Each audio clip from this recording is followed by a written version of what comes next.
Welcome to our channel. Today we how to transfer your services with Verizon step by step clearly. To transfer your services with Verizon, start by preparing your account information. Gather essential details such as your account number and the billing address associated with your account. Visit the Verizon website or open the My Verizon app on your mobile device. Log in to your existing account using your credentials. Select the account option from the main menu.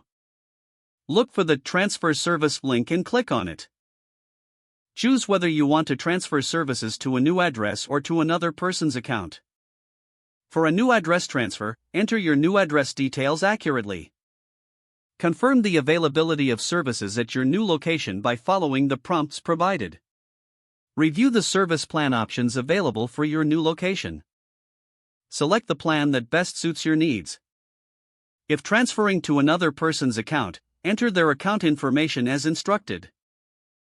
Confirm any changes and review the summary of the service transfer. Provide any additional information requested, such as your new phone number if applicable. Choose a date for when you'd like the transfer to take effect. Once everything is confirmed, submit your request for the service transfer. You will receive a confirmation email or notification once the transfer is processed. Keep an eye on your email for further instructions and any updates regarding the transfer. If you encounter any issues, contact Verizon customer support for assistance. After the transfer is completed, verify that your services are active at your new location. Enjoy your continued service with Verizon at your new address. If the page does not load, refresh the browser or try again in a private or incognito window. Make sure you are using the correct email address, then retype it carefully to avoid small typos. If your password is not accepted, use the reset option and create a new strong password you can remember.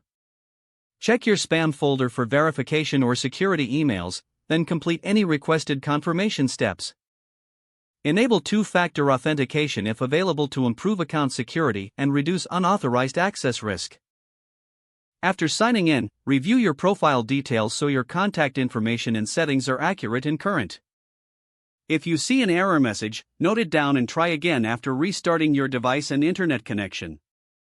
Don't forget to like this video and subscribe to our channel for more step-by-step tech guides.